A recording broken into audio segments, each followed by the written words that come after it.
Living longer, living healthier, living better than ever before.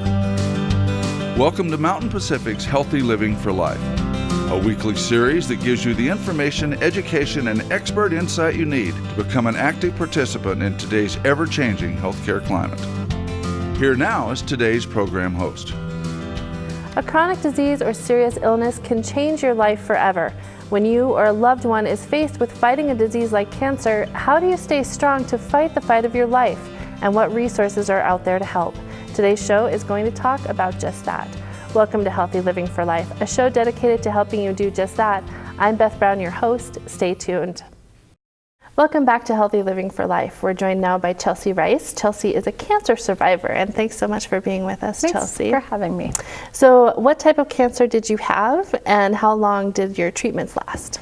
I had squamous cell carcinoma of the bladder, which is a rare carcinoma. Only about 2% of the population is diagnosed with it.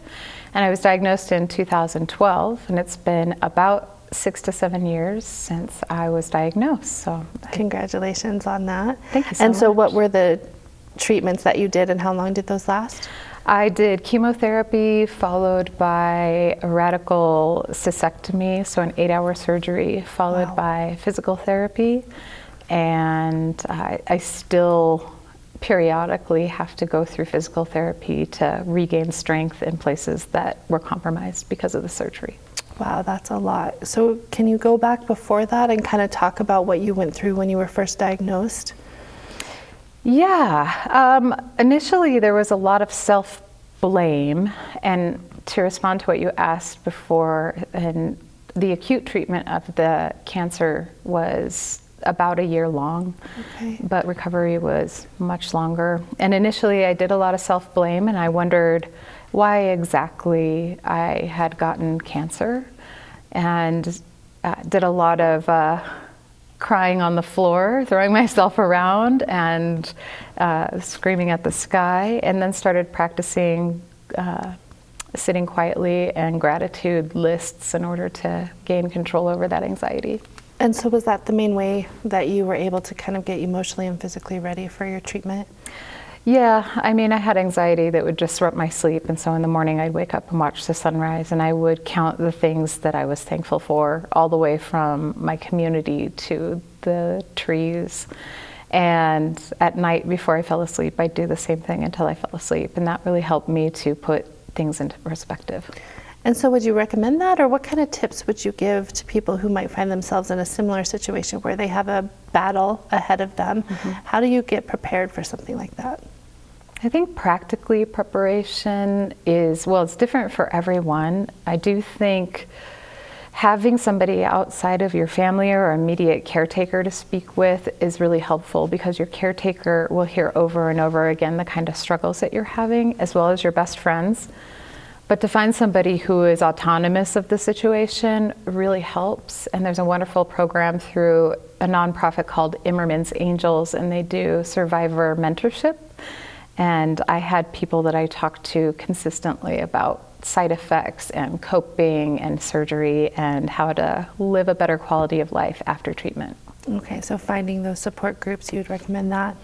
Yes, they're helpful for some people, for others they're not, but definitely someone outside of your immediate circle who can handle the conversation. So we hear a lot about people saying that, well, if you have a positive attitude, you're going to make it through. What would you say about that?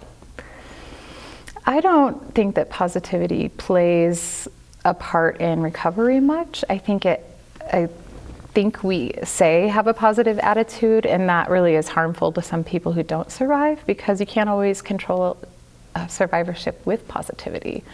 For me, I'm a natural optimist, so it was easy for me to be happy and bring gratitude to my life, but it's not for everyone. Well, can you talk a little bit about maybe the role that friends and family played in kind of supporting you through your treatment and everything that happened? The community of Helena and my community at Carroll College and Helena College and the places where I was working at the time really stepped up to make sure that me and my spouse were taken care of. They dropped off food, they raised money, the LGBTQ community raised money, and we had no idea they were doing so, which was really surprising and wonderful. but also my friends back in Portland through fundraisers to ensure that I would have money to get the surgery I need, as well as recovery time, because I was denied insurance and coverage for my treatment from the beginning to the end. So that had to be really hard. So it was great that you got people that rallied around you. Did you find yourself ever not maybe always telling everybody the full story of what was going on? Or there are lots of people who don't want to be a burden. You know, that's their concern. I don't want to be a burden on my friends. I don't want to be a burden on my family. What's your advice? Ooh, advice is so not my thing. I think that's why I went to a mentor, because I did feel that burden of repetition of, oh, I'm sick, oh, I'm tired, oh, this hurts. And that mentor always knew. And I just, yeah, you can cut that part out here because this is not really your cup of tea. Okay, well then let's talk about asking for help, because you obviously sought out that mentor. Can you talk about that a little bit and how that helped you? Absolutely. When people asked me if they could help, I found that the most important thing is it was easy to say, I would love your help. Can you pick up some, soy milk and bread and butter for us? Or would you get the groceries and pick up the dog poop? So people feel so helpless and they want something to do. And it's easy for us to say, no, I'm fine. But I think people appreciate having a way to support you through illness. Okay, that's great advice. See, you are good at it. And so we have time for maybe one more question. I'm actually going to ask you to give advice one more time. So for people who have friends and family or know someone who is going through a chronic illness, something that really is a battle or life-changing, what's your words of wisdom there?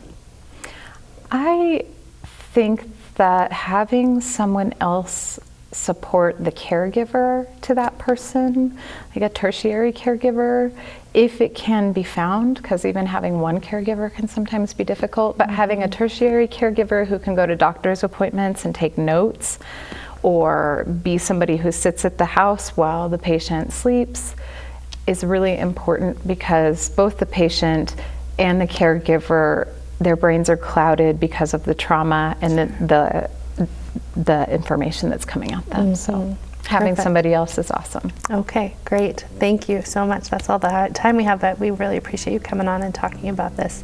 Great advice. So we do need to take a quick break, but up next we'll be talking to hospital-based social workers. So we're going to pause here for a break and we'll be right back to talk to them after this. Stay with us.